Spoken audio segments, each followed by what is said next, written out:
Okay, looks like we're all set to go. Hello everybody, my name is Mod. Welcome to Mod Plays on Twitch. And today, for hopefully your entertainment at least, I'll be playing FTL Faster Than Light. As one of the gentlemen in the chat mentioned earlier, thinking of in the chat, we have Faithful Twilight Sparkle. That sounds a bit vampire-ish. Well, if you believe vampires sparkle in daylight. Sackle and Watson690. Watson690 is my little brother, so feel free to kick his ass. Faithful Twilight Sparkle is Pony, apparently. So, onto the game. FTL, Faster Than Light. The idea is it's a roguelike game, apparently. Apparently it's a game from back in day, back way when, where you're basically a little ship travelling around doing stuff. On the main title screen here you see the Rebel Fleet. The Rebel Fleet is chasing down your little tiny ship, and it's your job to run away from them and get back to the Federation base and give them secret information that'll allow you to defeat the Rebel Fleet. So if we just throw ourselves into, well, got all these options here, we'll just throw ourselves into a new game. And you see straight away we have the default setup, which is the normal Federation cruiser, the Kestrel. If I remember rightly, according to the blurb in the game, it's supposed to be retired from service and only bought out of retirement for this game. You can rename it by clicking on this. There's a list of ship types, and you can unlock different layouts for each ship.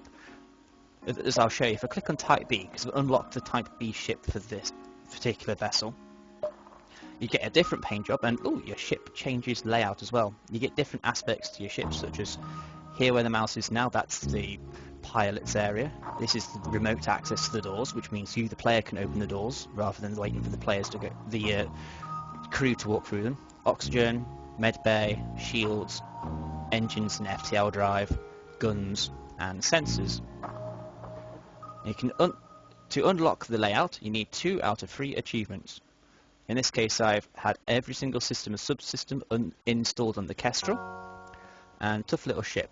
I got it all the way down to 1 health and then managed to repair it, which is very epic. But I'm sure you'll care about that. You've got various weapons as well, but we'll come back to them in a bit. So next on the list we have, this one is the ship I'll be using today, the Stealth Cruiser. It took a lot of effort to actually unlock. Well, by effort I mean I fluked it. Yeah, I've only got one of the achievements so far, which is Bird of Prey. A ship was at full health, I cloaked up, and then I destroyed it. This ship is different to the others in that there is no shields on it to begin with. But again, I'll go through these little bits so you can go through the game. The Gila Monster is a Mantis cruiser. The Mantis specialise in close combat. Yeah, you get different races as well, by the way, guys.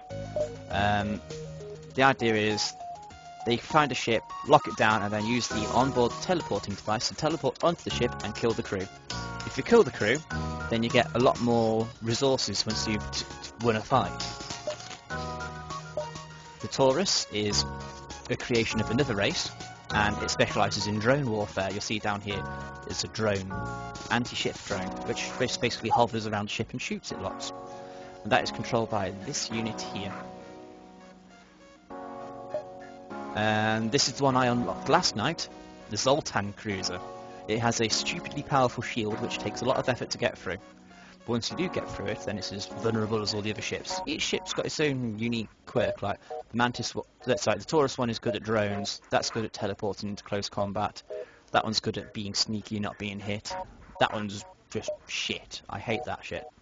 So come back to the Adjudicator, which is the Zoltan Cruiser.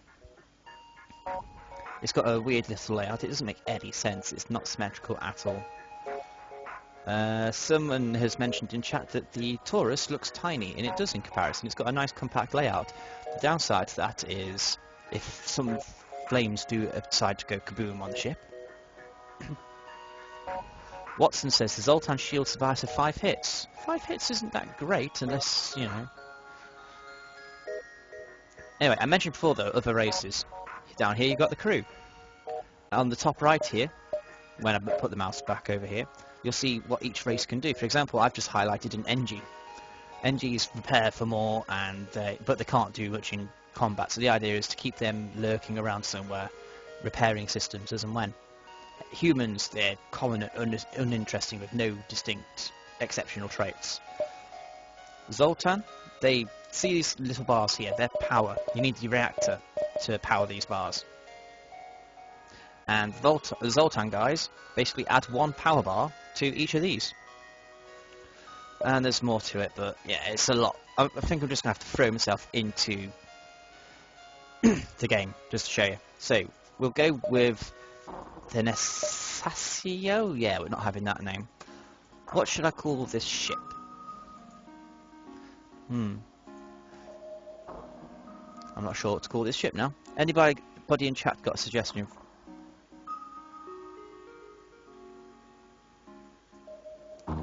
Nobody in chat got a suggestion for a name?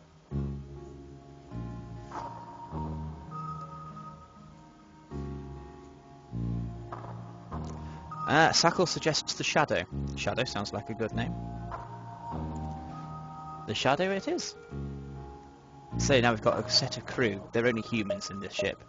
They're boring and uninteresting. Again, we can customize these. We can change their gender and we can change their name.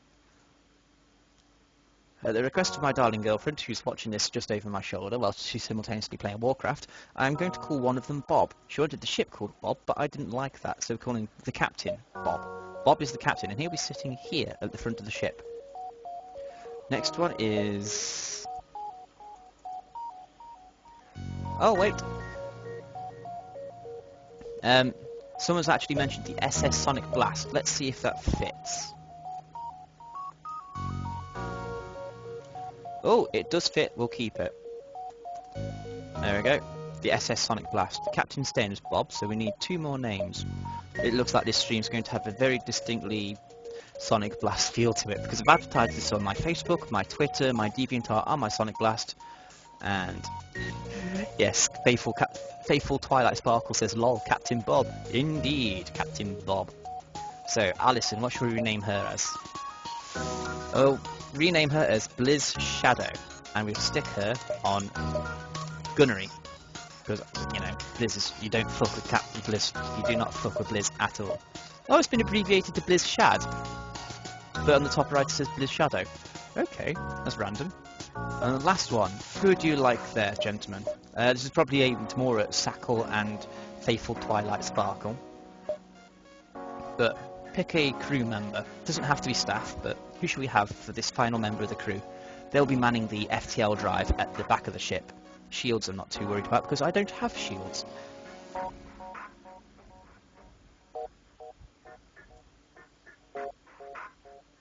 And there's the wall of silence while I wait for somebody to type in a suggestion. Come on guys, it's Sonic Blast themed. Go for something. Watson690 suggests Dragon Lady. I don't think I could go for Dragon Lady somehow. Maybe on the next playthrough of a game where I can rename a character and I'll go for Dragon Lady. Faithful Twilight Sparkle says Cyfox. Cyfox, there we go. Why not? He'll enjoy being part of the nice ship crew and he'll be in charge of the FTL drive at the back. I'm sure when he finds out he won't be too happy, but oh well. Now this ship, as I mentioned before, it's unique amongst all the ships in that it doesn't have shields.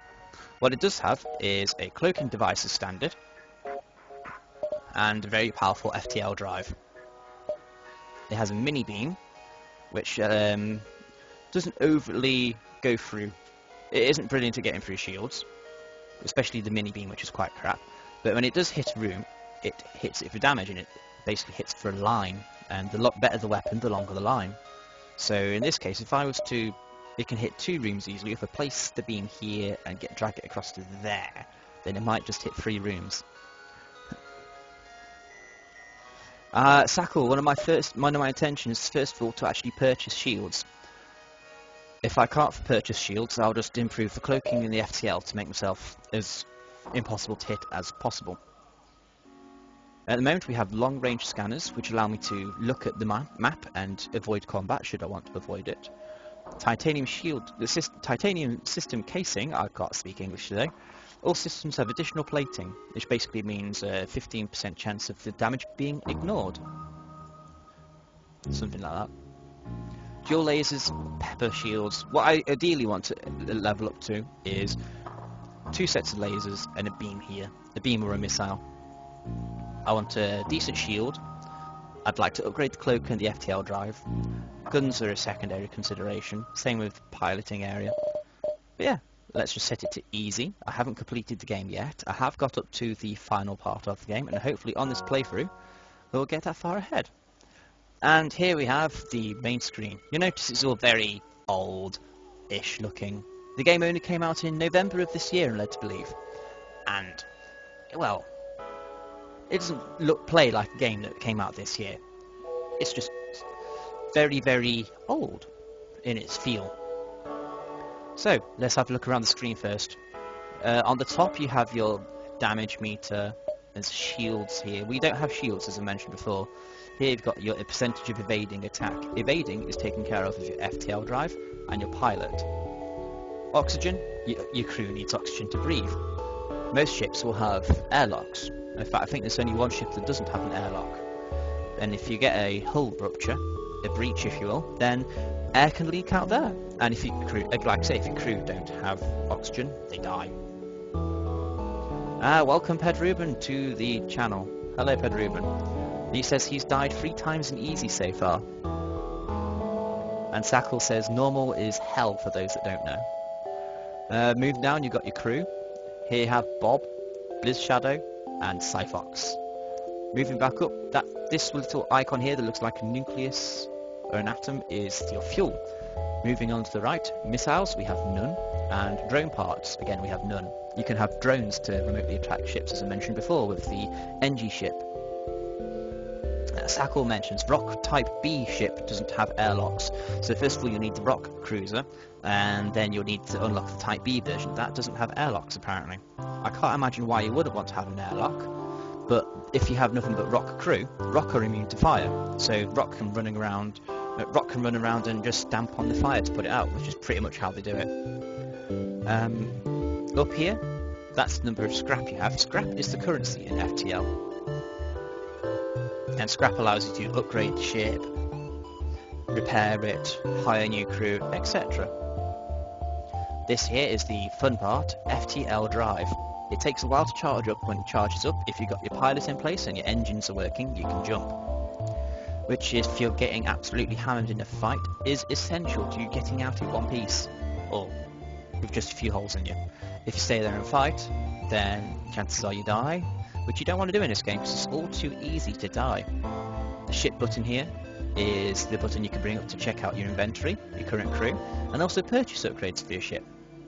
And sometimes just to the right here, if you enter a merchant sector, a store will pop up. Moving down to the bottom of the screen, this on the left is your reactor. You get X amount of power to power your items. You can left click on stuff or right click on stuff to add or subtract power accordingly. Engine symbol, oxygen, medical bay, our cloaking device with an on button, weapons, which you click on each weapon individually to turn them on or off, an auto fire button to allow your weapons to keep firing without you worrying about it, and across here subsystems, which aren't powered by the reactor, they have their own independent power source. Your pilot systems, onboard sensors, and your doors. You want to get your doors powered up, if I remember rightly, so that if you do get a bunch of intruders on board, you can just shut the doors, open up the airlock, and blast them out into space. I wish it was that dramatic, but you get the general idea. And finally, in the middle, your events card. It tells you what's happening at any given time. Sackle says you can now set individual weapons to auto-fire. Ah, that's quite handy. It's very handy indeed. And DF has joined the chat. Hello, DF. So, onto the game itself. The data you carry is vital to the remaining Federation fleet. You'll need supplies for the journey, so make sure to explore each sector before moving on to the next. So there'll be your supplies here, or maybe powering up these, and you also need scrap. Make sure this doesn't get down too much. But get to the exit before the pursuing rebel fleet can catch up. Now those here at the beginning will have remembered that the big orange ships on the screen, they are the rebel fleet. And they're coming to hunt you down to get this big secret. And every time you start the game, there is a new tip. In this case, the tip is ion weapons. Depower and lock a system for a time. If they hit the enemy shields, they deal a stun damage directly to the shield system. Ion weapons, I don't use them. They're too hit and miss for me. I like guaranteed damage. And Faithful Twilight Sparkle says, watch out for Darth Vader. I'd love to see if he's in this game at all. Now, this game is very easy to pause. It's just a space bar, and it encourages you to pause the game quite regularly because the amount of micromanagement you'll need to do.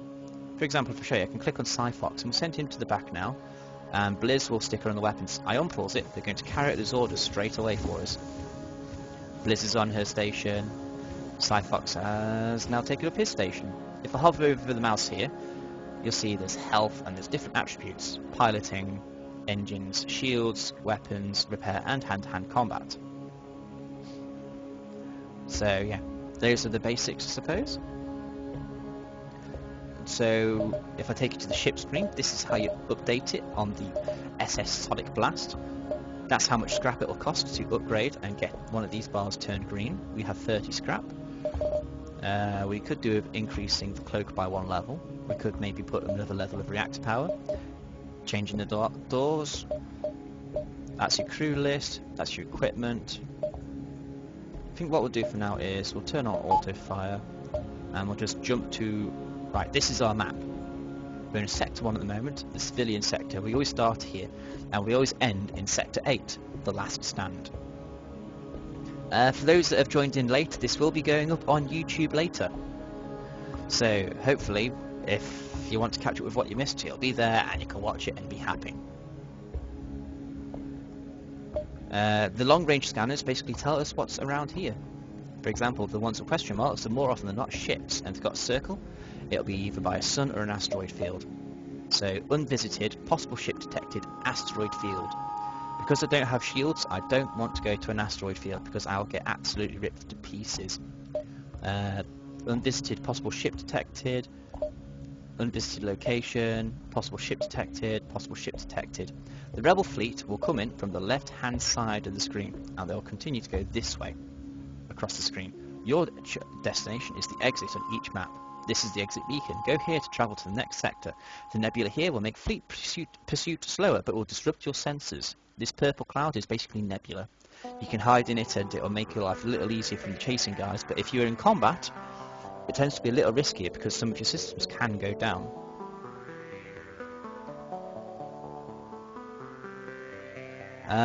So let's just get ourselves into there. We basically want to zigzag across the map, collecting as much resources as possible. So if we go to this one, get straight into ship combat. Boom! Automatically pause for us straight away. You detect an automated rebel scout attacking a small refueling outpost. We can click on either one of these options to intervene to defend the outpost, or we can avoid the conflict. If we look at our enemy, it's an easy-ish one. He's got some shields. He's got 1, 2, 3, 4, 5, 6, 7 points of hull damage.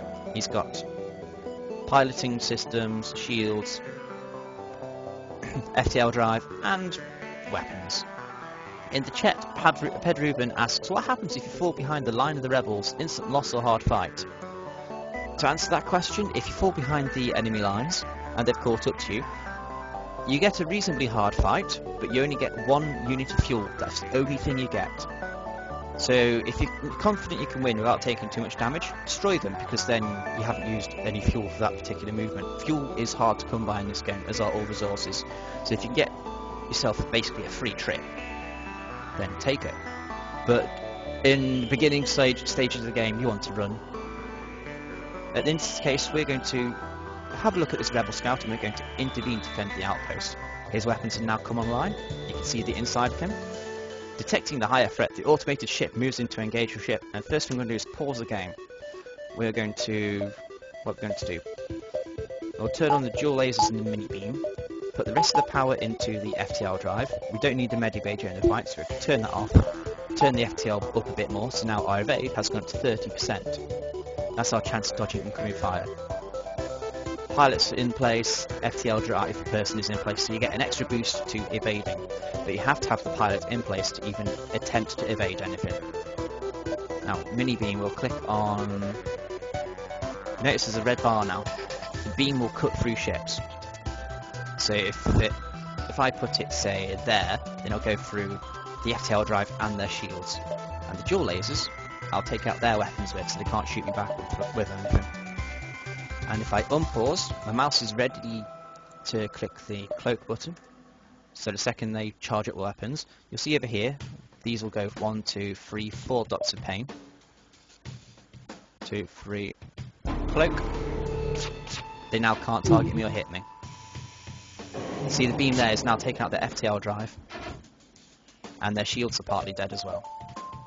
The only reason I avoided that damage is because, oh, there go the weapons.